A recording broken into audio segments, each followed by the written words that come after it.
La palabra del Señor dice así: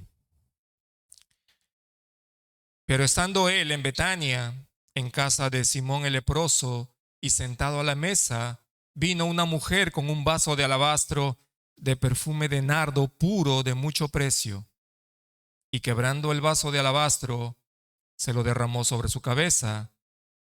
Y hubo algunos que se enojaron dentro de sí y dijeron: ¿para qué se ha hecho este desprecio de perfume?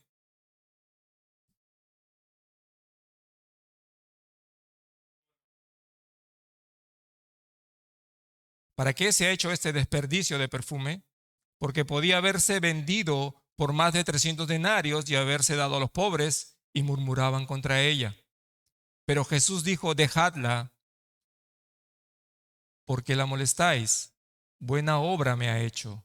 Siempre tendréis a los pobres con vosotros, y cuando querráis les podréis decir, les podréis hacer bien. Pero a mí no siempre me tendréis. Esta ha hecho lo que podía, pero se ha anticipado a ungir mi cuerpo para la sepultura. De cierto os digo que donde quiera que se predique este evangelio en todo el mundo, también se contará lo que está hecho para memoria de ella.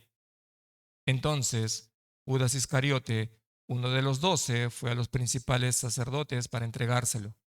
Ellos, al oírlo, se alegraron y prometieron darle dinero, y Judas buscaba oportunidad para entregarle. Mis hermanos, tomen asiento, voy a dejarlo con el pastor Rodrigo.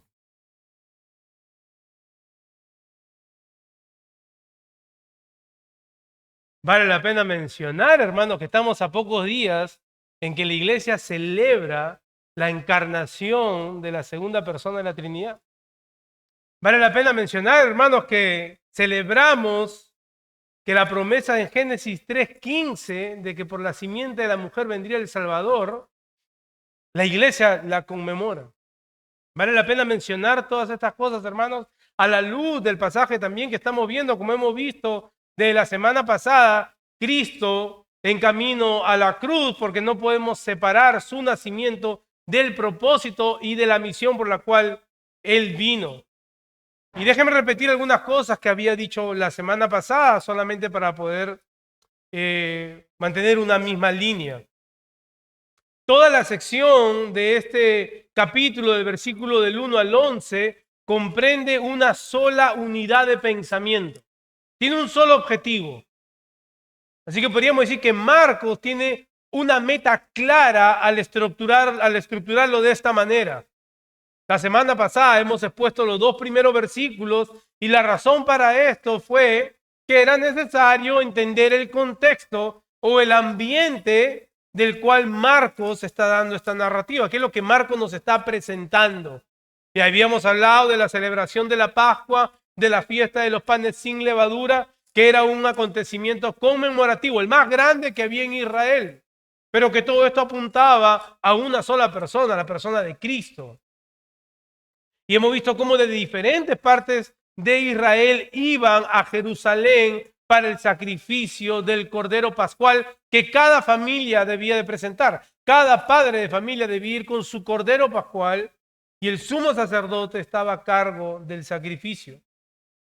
Hemos visto cómo estos principales sacerdotes y los escribas, en vez de preparar sus corazones, en vez de estar celebrando con gozo, conmemorando lo que el Señor había hecho por ellos, sus corazones estaban llenos de asesinato, llenos de odio por aquel que era mayor que todo cordero que se había sacrificado hasta ese punto en la historia de Israel.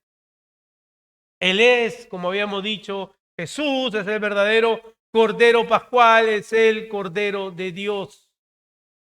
Y ese es el retrato que Marcos nos presenta, es lo que Marcos nos deja ver acerca de estos líderes religiosos que en sí son enemigos de la cruz, son enemigos del evangelio.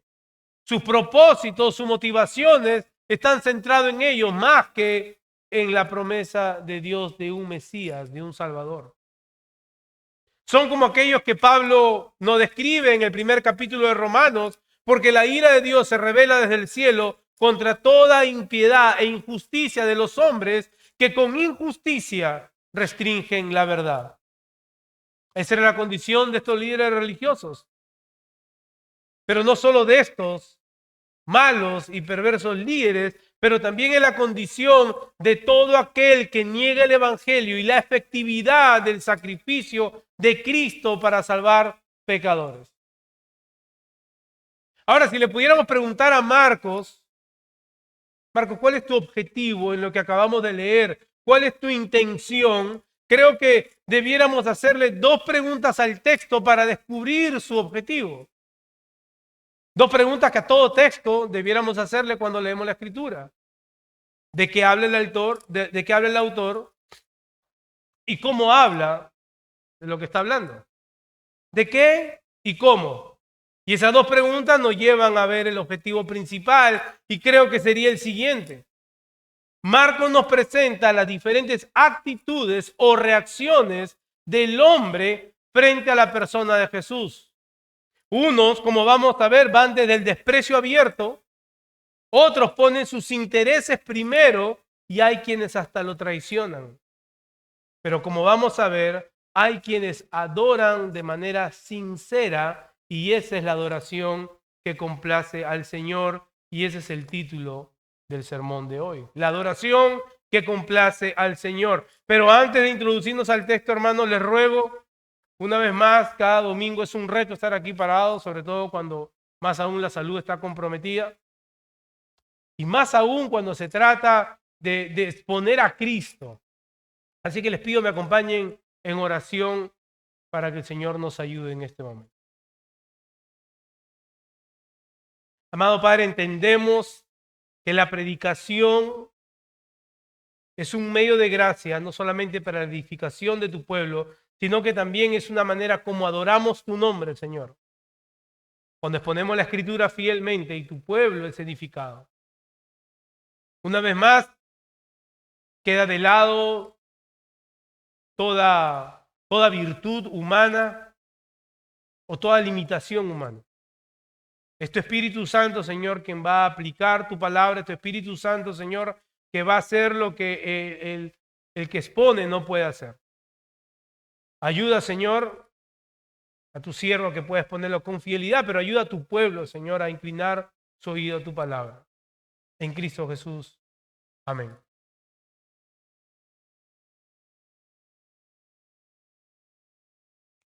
Ahora, ¿cuáles serían las características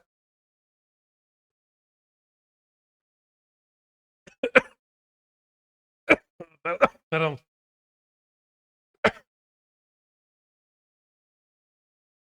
Van a hacerle una edición al video. ¿Cuáles serían las características de una adoración que complace al Señor? Y esto es lo que vamos a ver. Primero, veremos que trata de una entrega total. Versículo 3. En contraste, veremos cómo hay quienes pretenden adorar al Señor con una entrega parcial. Versículo del 4 al 5. Hay otros que están en medio de nosotros con una entrega falsa. Versículo del 10 al 11. Pero al final veremos cuál es el veredicto del Señor, versículo del 6 al 9. Así que no vamos a ir de una manera cronológica como están los versículos, pero vamos a dejar al final las palabras del Señor para ver cuál es su veredicto. Vamos a leer los dos primeros versículos que ya expusimos la semana pasada, pero para entrar en la escena de esta narrativa. Dice, 2 días después era la Pascua y la fiesta de los panes sin levadura y buscaban los principales sacerdotes y los escribas cómo prenderle por engaño y matarle. Decían no durante la fiesta para que no se haga alboroto del pueblo. De que hemos visto la manera como estos líderes están pensando, ya han llegado a la resolución, Cristo debe de morir. Y aquí el contraste que va a hacer Marcos, dice versículo 3, pero estando en Betania, en casa de Simón el leproso, y sentado a la mesa, vino una mujer con un vaso de alabastro, de perfume de nardo puro, de mucho precio, y quebrando el vaso de alabastro, se lo derramó sobre su cabeza. Y quiero que notemos algo, ese pero que usa Marcos no está nada más por estar. El propósito, como dije, es llevarnos a ver ese contraste abismal entre la actitud de un grupo de personas, los líderes religiosos, que debían aguardar la promesa de Dios diligentemente, y una simple mujer de la cual no se nos dice mucho, o al menos Marco no expande mucho en quién es esta mujer. Hemos dicho también que este acontecimiento ha sucedido unos días atrás. Esto no está pasando 2 días antes de la Pascua. Esto ha sucedido 6 días antes de la Pascua, un día antes de su entrada triunfal a Jerusalén. Pero Marcos ha decidido incluirlo aquí para hacernos ver cómo luce la adoración que complace al Señor. Marcos tiene una estrategia en mente por la cual él introduce esta historia ya previa en medio de 2 reacciones o 2 actitudes para con el Señor. Y eso es lo que él va a hacer, y lo más probable es que podamos identificarnos el día de hoy. Ese es mi meta, que podamos identificarnos el día de hoy con algunas de las actitudes de estas personas. Porque créanlo o no, de lo que vamos a exponer, nosotros estamos en alguno de estos grupos. Para Marcos, como siempre, nos da el ambiente, dice, estaban en Betania, en casa de Simón el leproso, quizás alguien a quien Jesús ya había sanado en esa ciudad. De lo contrario, no podía tener sus puertas abiertas y celebrar un banquete o una cena.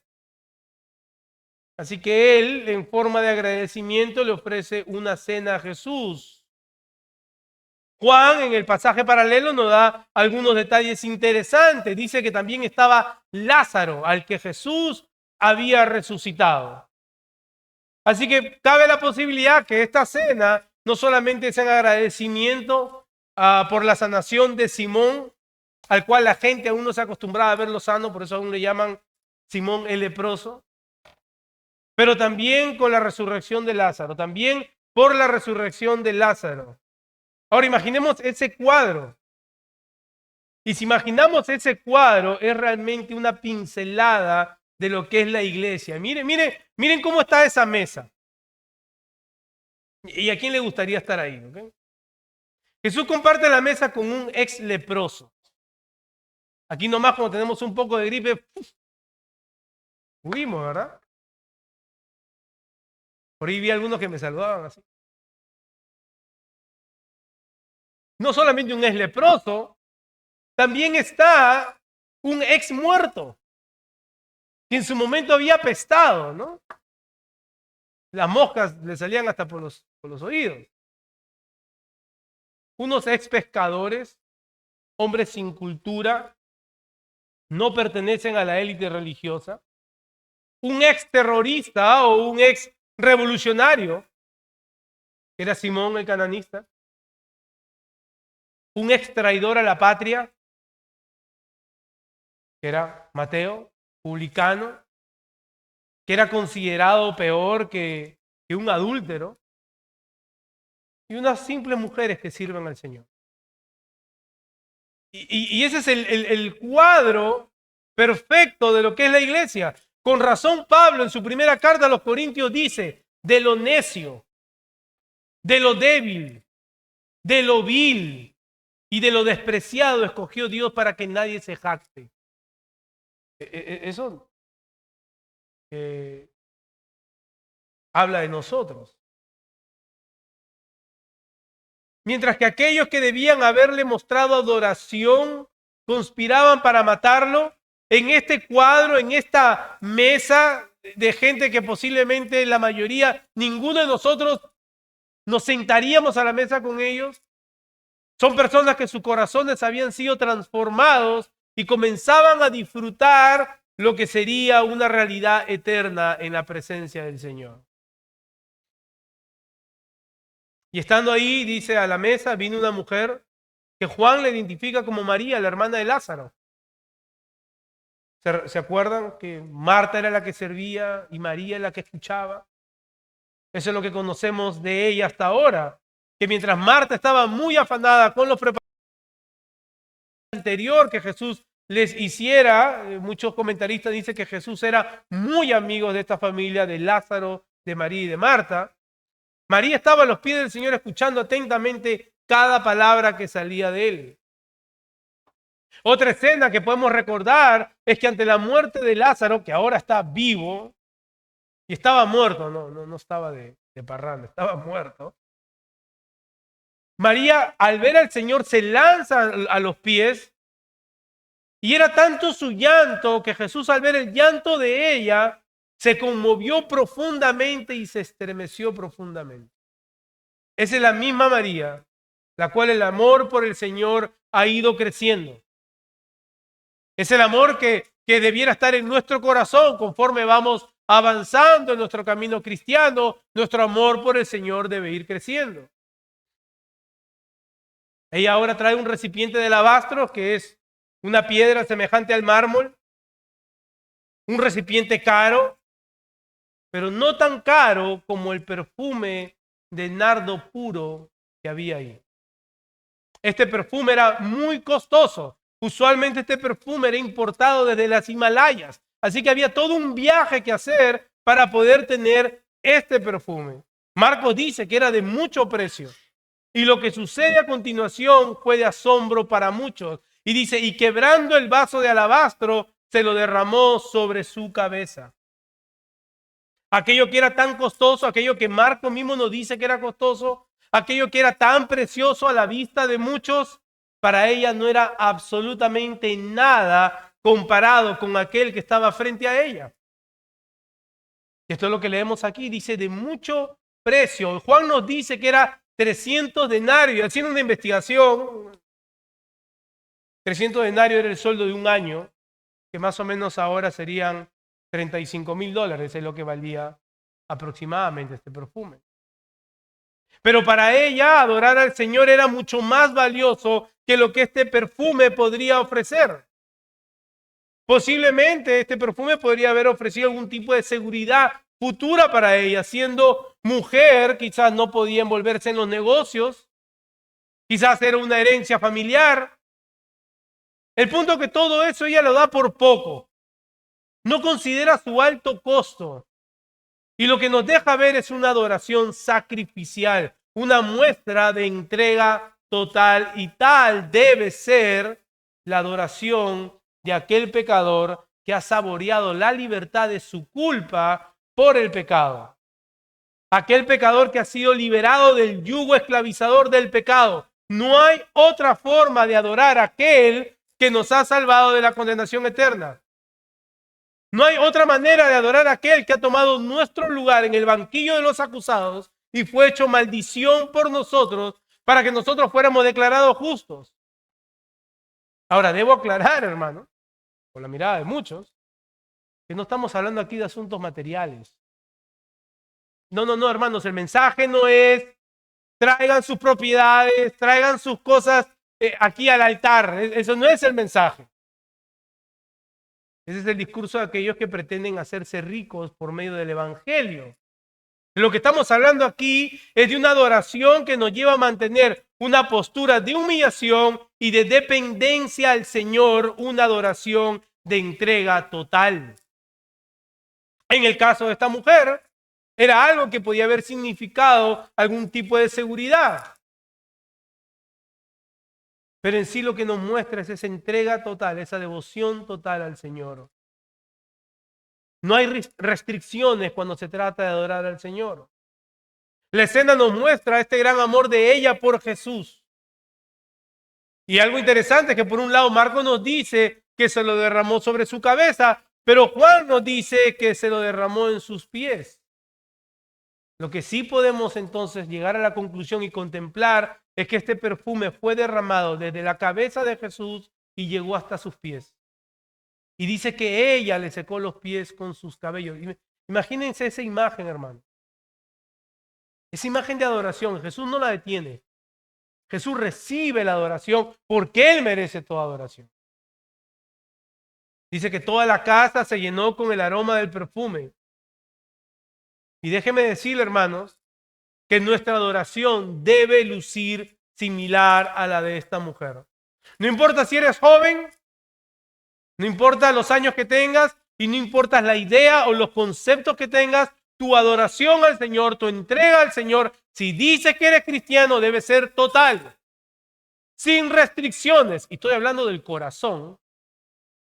Estoy hablando del corazón. Debe ser una adoración sincera, sacrificial, sin reservas, que muestra nuestra devoción a aquel que nos salvó. Y la pregunta es si así luce tu vida hoy.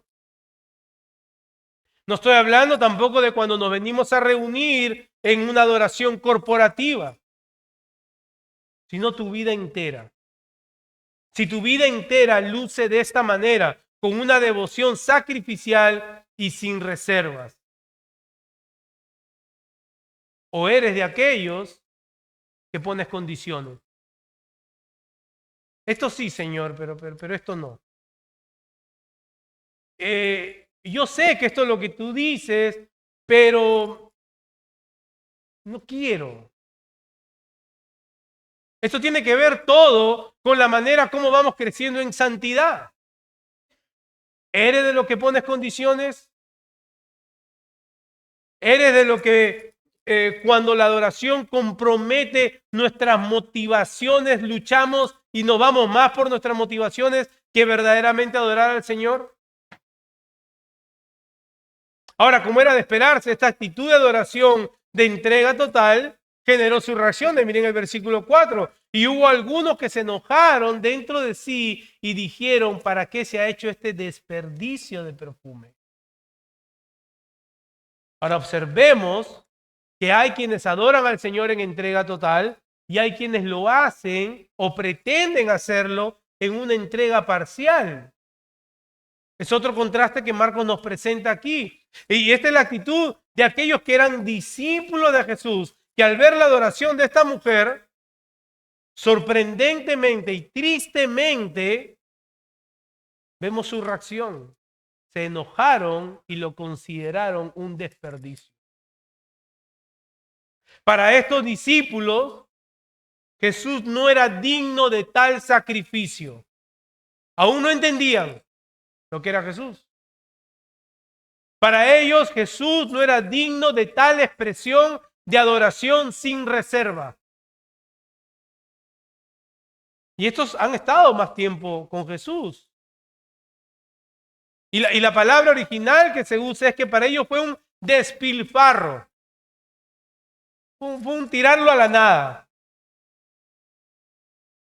La adoración humilde de esta mujer increíblemente los lleva a la indignación.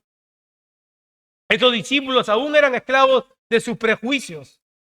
Y las palabras que usan, y en las palabras que usan, vemos que están cargadas de menosprecio por el Señor. Porque el ataque no es hacia la mujer en sí, es hacia el Señor. La reacción de ellos hablaba de la abundancia de su corazón. Se enojaron y esto los lleva a la indignación, pero sus labios hablan de la abundancia que hay dentro de ellos. Dice, este es un desperdicio.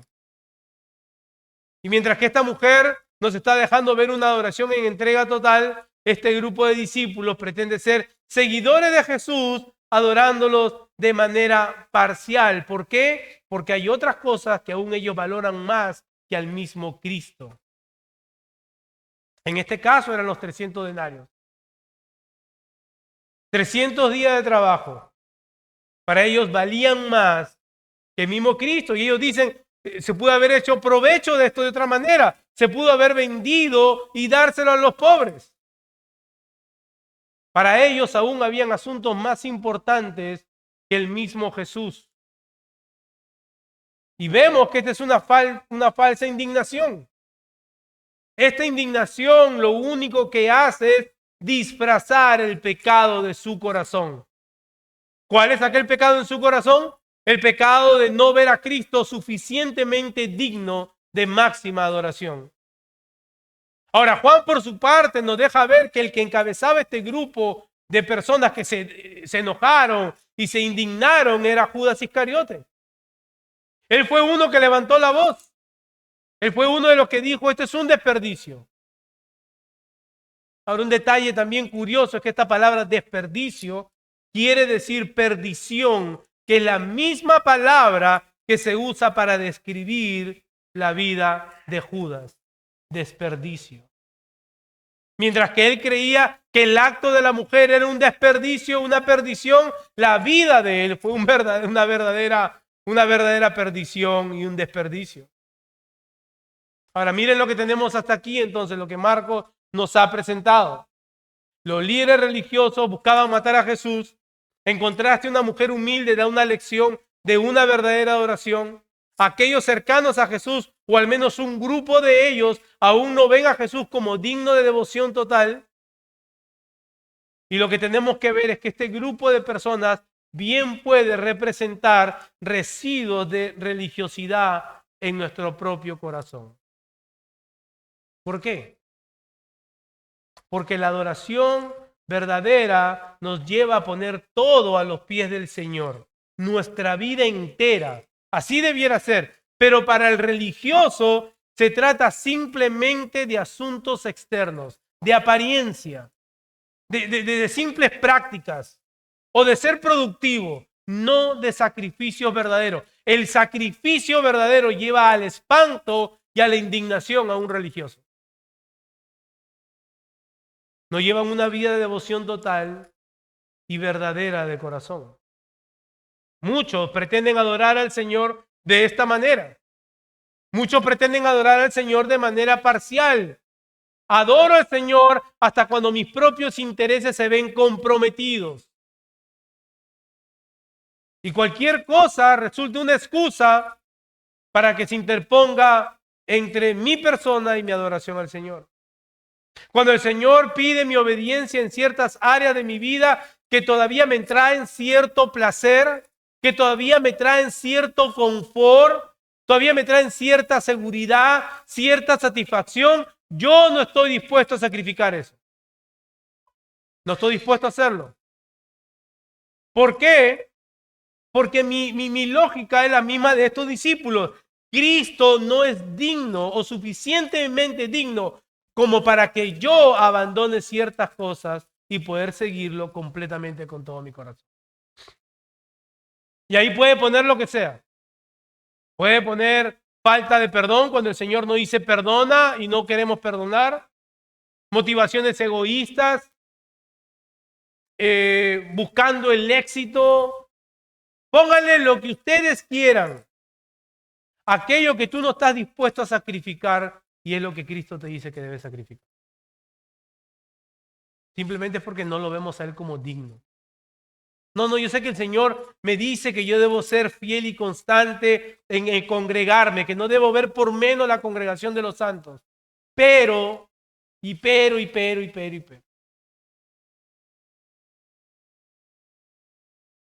Así estaba el corazón de estas personas. Y ese corazón endurecido los lleva a murmurar en contra de la mujer. Dicen que arremetían en contra de ella. Comenzaron a verla mal y a criticarla. Y esa actitud es muy común en nuestros días. Hay quienes te van a tildar de extremista. Hay quienes te van a tildar de radical, de fanático. Y no estoy hablando de los de afuera, porque los de afuera nos van a tildar a nosotros los cristianos como ellos quieran. Estoy hablando de los de adentro. Lo van a hacer cuando tu corazón te lleve a adorar en un sentido mayor en obediencia. Te van a tildar así cuando tu corazón esté más dispuesto a crecer en santidad. Cuando el Espíritu comienza a hacerte más sensible en contra del pecado que aún habita en tu corazón. Cuando te disciplines en los asuntos espirituales. Cuando quieras animar a otros bíblicamente, podrían algunos salir y decir, este es un radical. Prácticamente harán eco de las palabras de este grupo de personas. Es un desperdicio. Una de las frases que quedó muy marcada en mi mente, que tiene que ver con este tema, es cuando alguien me dijo, es que no todo puede ser Biblia. Creo que eso levantó a varios que estaban durmiendo. Y si no todo puede ser Biblia y todo debe ser Biblia en la iglesia, ¿de qué estamos hablando?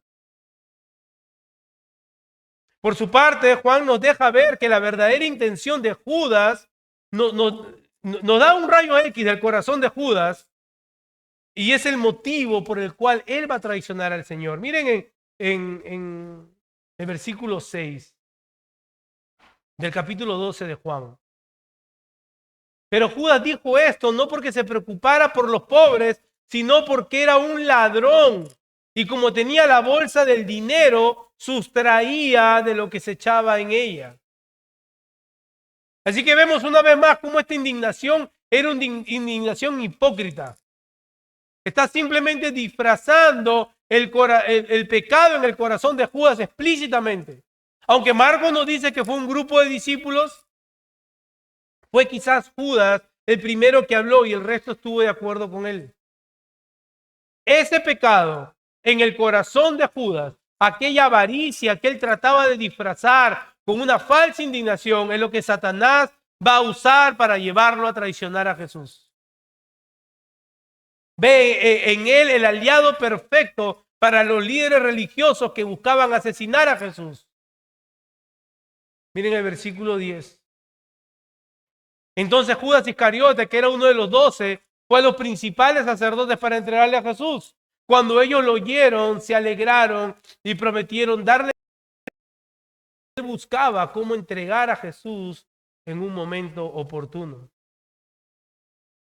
Hay quienes adoran al Señor en una entrega total, otros pretenden adorarlo en una entrega parcial, pero hay quienes estando en la iglesia están mostrando una entrega falsa. Hemos visto a lo largo del Evangelio de Marcos algunos episodios donde Jesús confronta endemoniados, ¿verdad? Hemos visto cómo en uno de ellos había una legión que controlaba la vida de este muchacho. Estos endemoniados muestran marcas externas. Muchos de ellos botaban espuma por la boca, otros se automutilaban, otros daban gritos, parece que tenían mucha fuerza, nadie puede contenerlos. Se necesita un servicio de liberación para esta persona, dirían algunos, ¿verdad? Pero quizás la obra más, la obra más demoníaca que vemos en los evangelios, la más aberrante, es la manera como Judas, llevado por Satanás mismo, él no botaba espuma por la boca, él no daba gritos, pero ha alimentado el pecado en su corazón. Y por ese pecado traiciona a Jesús. Y esa es obra del diablo mismo. Satanás mismo, dice Lucas, entró a Judas. ¿Qué quiere decir esto? ¿Quiere decir que Judas es una simple víctima? ¿Un pobre inocente? Y por ahí escuché, bueno, ahora se escucha cada cosa. El problema de Judas no fue su pecado, sino que los religiosos no le ofrecieron perdón. Y Judas está en el cielo igual que tú.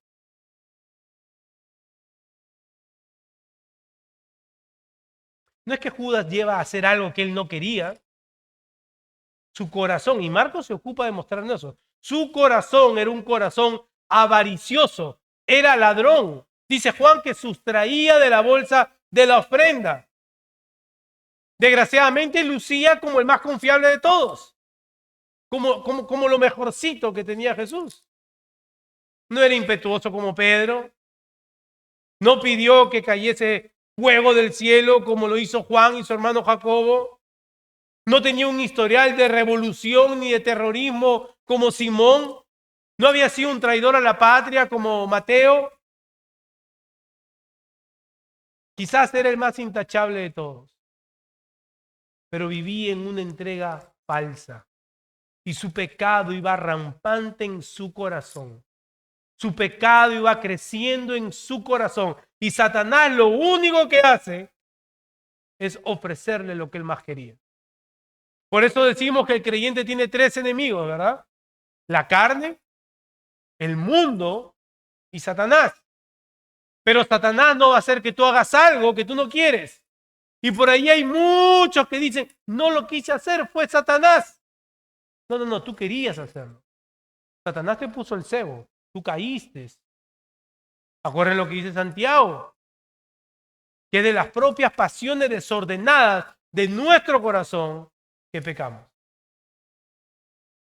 Por eso muchas personas tratan de ver lo externo y da pena, no lo decimos a modo de burla, pero da pena que haya un grupo de personas que ande ciega pensando que con servicios de liberación las personas van a ser liberadas de su pecado. No, las personas tienen que ver la cruz de Cristo y odiar su pecado y renunciar a su pecado diariamente. Picar la carne, lo que dice Pablo.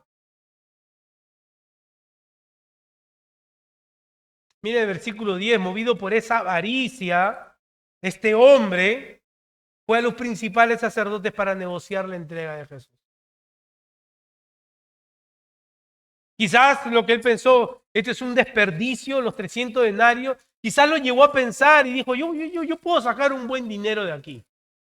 Si esta simple mujer ha estado dispuesta a dar un perfume tan caro, quizás lo que buscan a Jesús están dispuestos a dar más. Podríamos decir que Judas representa la apostasía en su máxima expresión. Alguien que parece que está cerca, alguien que luce bien ante los ojos de los hombres, pero no lucha en contra de su pecado. Satanás aprovecha esa oportunidad al punto de que termina traicionando a Jesús mismo. Y así luce la apostasía. Personas que están en una congregación local parecen ser parte del cuerpo del Señor, gozan de todo aquello de lo que la iglesia disfruta. Judas en su carta lo dice, no este Judas, el otro Judas. Y a lo largo del pasar el tiempo terminan negando la fe. Y no solamente niegan la fe, van en contra de todo aquello que una vez profesaron. Tampoco estoy hablando, hermanos, porque hay que aclarar, de alguien que cae en pecado. Nosotros estamos expuestos a caer en pecado. Hay momentos de debilidad. Hay momentos en que nuestro corazón decide ir tras ídolos de nuestro corazón, sean cual sean. Pero creemos que el Señor restaura a los suyos. No estamos hablando de aquellos. Estamos hablando de aquellos que no solamente caen en pos de sus ídolos, sino que su vida misma comienza a ser la contradicción abierta a toda la fe que ellos alguna vez profesaron. Y conozco varios, más de los que yo quisiera conocer. ¿Qué pasó con ellos? Su entrega fue falsa.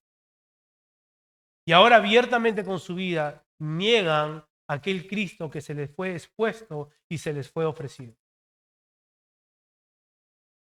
Posiblemente su entrega fue más movida por las emociones y no hubo una devoción verdadera a Cristo. Juan en su primera carta habla al respecto, ¿verdad? Un pasaje que muchos conocemos. Salieron de nosotros porque no eran de nosotros, pero era necesario que esto suceda para que la gente sepa que no todos son de nosotros. Ahora me sorprende también el detalle que Marcos nos deja ver en el versículo 11. Judas mismo es quien les propone un plan para entregar a Jesús. Sabemos esto porque el pasaje paralelo en Lucas nos dice que él fue y discutió, como que él arregló los detalles. Mira, yo voy a hacer esto, en este momento yo te doy la señal y ustedes llegan. Y dicen que eso causó gran alegría a este grupo de líderes. Déjame decirte algo. La caída de un cristiano trae gran alegría a los inconversos. Y trae reproche al nombre de Cristo. Trae reproche a la iglesia. Este que estaba supuesto a ser fiel a Cristo, le lleva gran gozo, gran alegría a aquellos que procuraban matar a Cristo. Podemos ver cómo Marcos nos muestra que no solo hay quienes adoran al Señor de manera sincera, y aquellos que no se constituyen en sus enemigos. Y como un grupo de personas que están tan alejados de Cristo confabula con uno que parece estar tan cerca de Cristo para traicionarlo. Y todo esto por el corazón avaricioso de Judas. De ahí en adelante, Lucas nos dice que él buscaba la oportunidad para entregar a Jesús sin que haya un escándalo. Ya su corazón había ido en pos de su ídolo y el resto de su cuerpo iba a seguir. Pero nada de esto tomaría de sorpresa al Señor Jesús. Él mismo había dicho antes de todo esto, ustedes saben que dentro de 2 días se celebra la Pascua y el Hijo del Hombre será entregado para ser crucificado. Nada de esto es una sorpresa para el Señor. Esto es el plan predeterminado por parte de Dios y decretado por Dios mismo, y ese plan seguirá su curso. Esto no hace libre a Judas de su pecado. Como hemos dicho, Dios se vale muchas veces del corazón pecaminoso para sus propósitos eternos. En este caso, el pecado de Judas y de los líderes religiosos. Y no solo eso, es Dios mismo quien le da la autoridad a Satanás. Porque Satanás no puede hacer nada por iniciativa propia. Por ahí, si ustedes escuchan que alguien dice, atamos a Satanás y amarremos a Satanás y encadenemos a Satanás, Satanás está libre hasta el límite que Dios le ha permitido. Alguien hizo la ilustración, no recuerdo quién fue, de un perro cuando tiene una cadena de 6 pies, ese perro no puede pasar de esos 6 pies. Y así mismo está el diablo. Es el perro de Dios, con un límite. Pero Dios le da esa autoridad a Satanás para que maximice o repotencie la avaricia en el corazón de Judas para llevarlo a traicionar a Jesús y así los propósitos de Dios se cumplan. Ahora hagamos un alto y meditemos un poco. Había dicho que necesariamente estamos dentro de uno de estos 3 grupos, de estas personas y sus reacciones diferentes y muchas veces un contraste abismal el uno con los otros hacia la persona de Cristo. Aquellos que son abiertamente opuestos a Él, aquellos que pretenden adorarlo parcialmente y aquellos que simplemente viven en una entrega falsa. O como María, procurando vivir una vida de devoción total. Y la respuesta es algo que solo tú conoces. Y te hablo también a ti, joven. A veces los jóvenes piensan que no deben reflexionar en su vida de fe. Creen que porque tienen 14, 15, 12, 13 años, no, eso no es para mí. No, no es para ti también. Si tú entiendes lo que es pecado, si tú entiendes cuál es la voluntad de Dios, y tú te mueres hoy sin Dios, no hay limbo para los niños. Estás condenado, estás condenada. Así que debemos examinar a la luz del pasaje cómo está nuestro corazón y reconocer que hay solo un tipo de adoración que Dios acepta. Debes preguntarte, ¿qué piensas de Jesús? Y en tu respuesta vas a hallar si Jesús es digno para su adoración o no.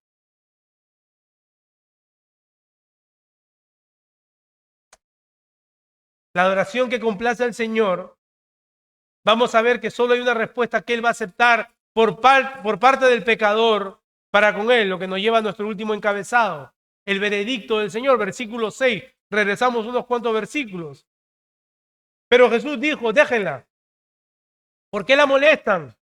Buena obra ha hecho para mí.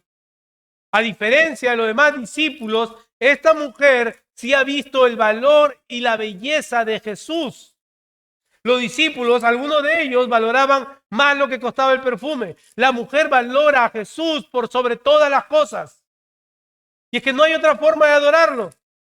No hay adoración a medias que Él acepte. Jesús no simplemente puede volverse tu red salvavidas como un trapecista que está en la cuerda floja y dice, si me caigo no hay problema, ahí está la red. Jesús no se puede volver en tu red salvavidas. Él debe ser tu vida completa, debe ser mi vida completa. Y de ninguna manera Él aceptará otro tipo de adoración.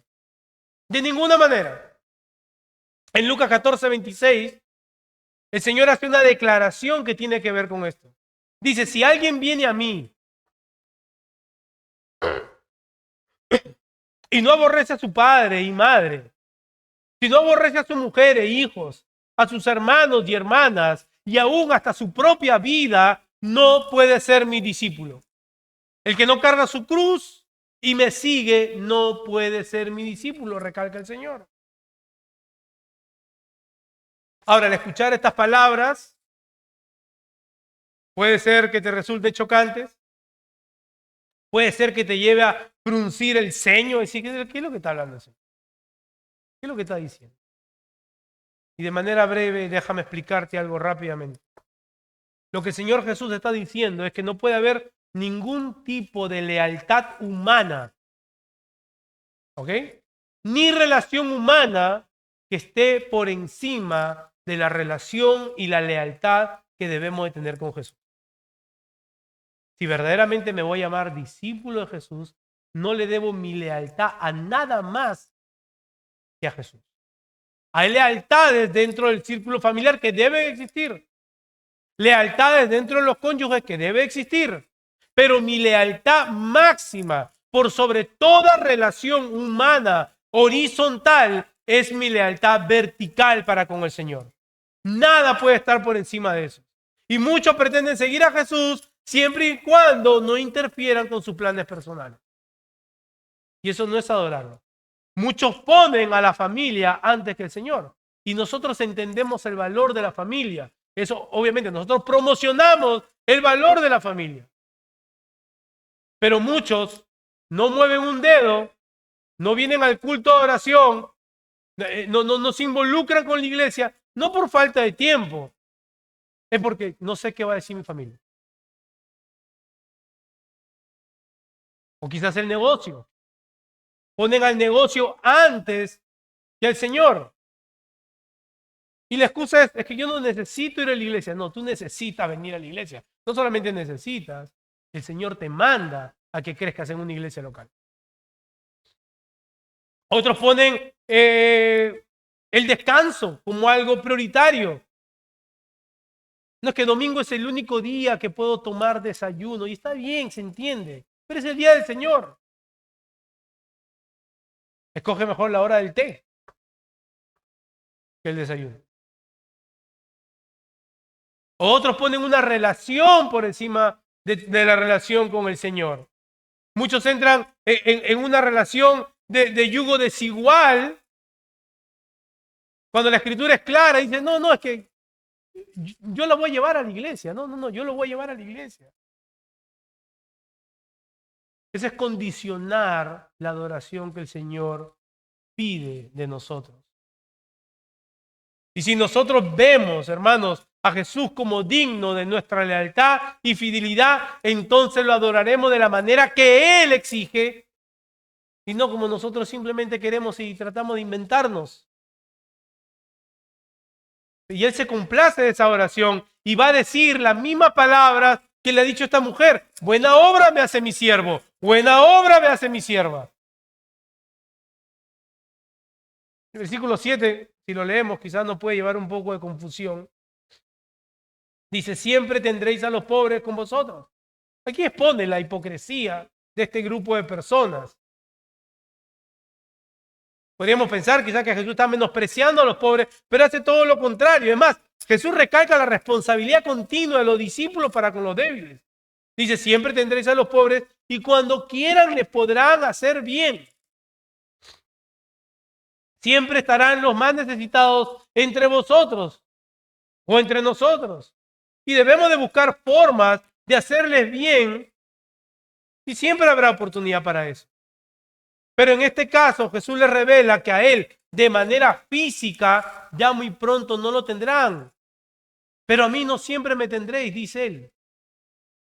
Así que en medio de la reprensión de Jesús, una reprensión amorosa, los vuelve a enfocar en la persona de Cristo. Los vuelve a enfocar a lo que está a punto de acontecer en unos días. Y hermano, y esa es una reprensión también para la iglesia, porque la iglesia por ningún motivo debe de perder la centralidad de Jesús y su evangelio en todo lo que hacemos. Muchas iglesias se tiran a hacer justicia social y buscar la igualdad de los derechos y se olvidan el púlpito y la centralidad del evangelio. Ahora, después de la reprensión de Jesús, Él vuelve su mirada a la mujer y podríamos decir que es una mirada tierna, una mirada llena de complacencia. La mira y le dice, ella ha hecho lo que ha podido. Ahora recordemos que ella sigue postrada a los pies de Jesús.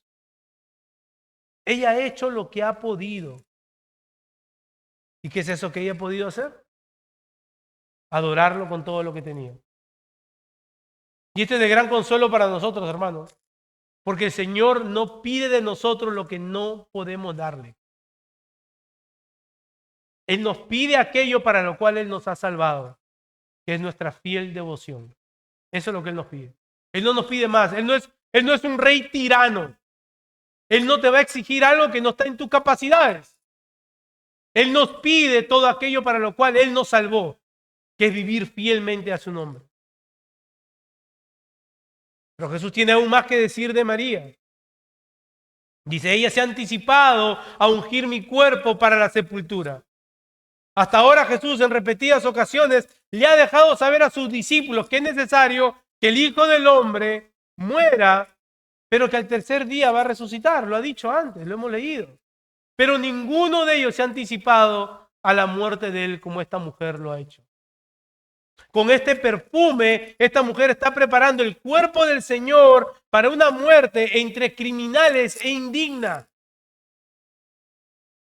Pero así como este frasco tan caro, con un contenido de perfume de nardo tan caro, era quebrado, así Dios el Padre da su mejor regalo, su unigénito Hijo, el cual sería quebrado y su sangre derramada para salvación de su pueblo. Y Jesús concluye con esta palabra, dice, de cierto os digo, que donde quiera que se predique este evangelio, en todo el mundo también se contará lo que ésta ha hecho para memoria de ella. ¿Qué evangelio? ¿De qué evangelio habla Jesús? La proclamación de la venida del Hijo del Hombre, el cual vino a morir por rescate de muchos y el cual sería levantado al tercer día. Y este acto de adoración sin reserva de esta mujer sería el ejemplo perfecto de la respuesta que todo hombre debe dar ante el ofrecimiento de las buenas nuevas de salvación en Jesús. El hecho que hoy estemos hablando de esto nos lleva a ver el cumplimiento de la promesa de Jesús a esta mujer. 2000 años después seguimos hablando de ella.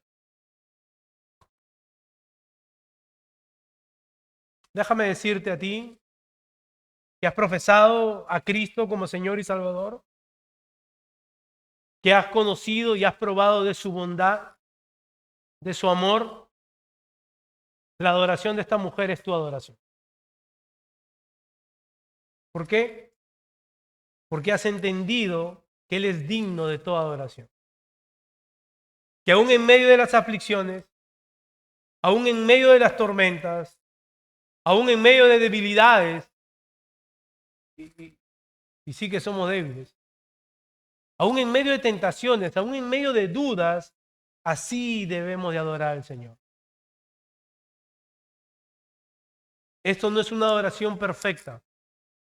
Es una adoración sin reservas. Es una adoración que le dice al Señor, mi corazón está puesto como sacrificio vivo diariamente y constantemente por ti. Haz con Él lo que tú quieras. Pero a lo mejor, al transcurrir el tiempo, te has dado cuenta que hay áreas en tu vida que les estás dando mayor prioridad y valor que al Cristo resucitado.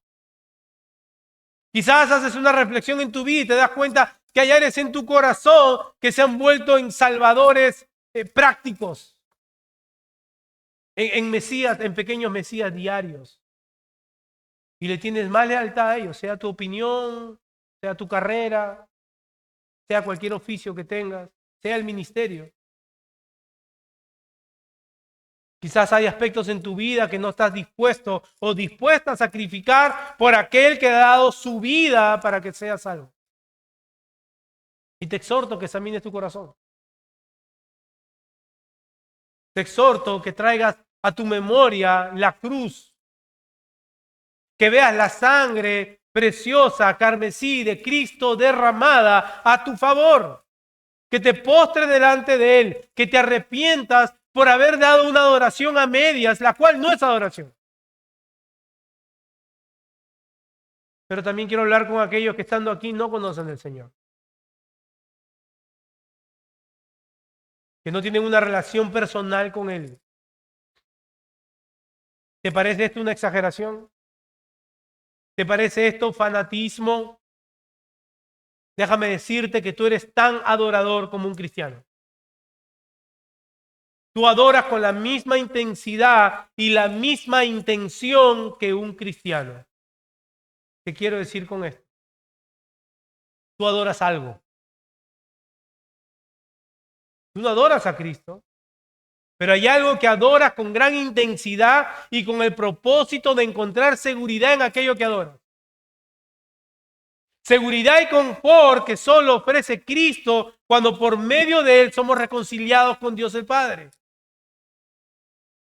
Y tu adoración a cualquier cosa que no sea Cristo te condena eternamente. En lo que la Escritura llama idolatría. Por el contrario, tu adoración a Cristo, al venir a Él, arrepentido de tus pecados y confiando en Él, será la respuesta de tu agradecimiento al saber que gozarás la eternidad en gloria con Él. Y eso solo si hoy toma la decisión de ir a Él. Eso si solo hoy toma la decisión de dejar la pesada carga del pecado que has llevado sobre tus hombros por muchos años y los traes a los pies de la cruz, lo pones delante del Cordero que quita el pecado del mundo. Confías en Él, pones tu confianza plena para vida eterna y serás salvo. Si esa es hoy tu decisión, te pido que hables conmigo cuando finalice el culto. Oremos. Amado Padre, te damos gracias, Señor, por tu palabra. Gracias por la exhortación que ella trae a nuestro corazón, Señor. Te rogamos, Padre amado, que por medio de tu Espíritu examinemos nuestro corazón a la luz de este pasaje. Que podamos identificar, Señor, si hay áreas en las cuales nosotros pretendemos adorarte de manera parcial.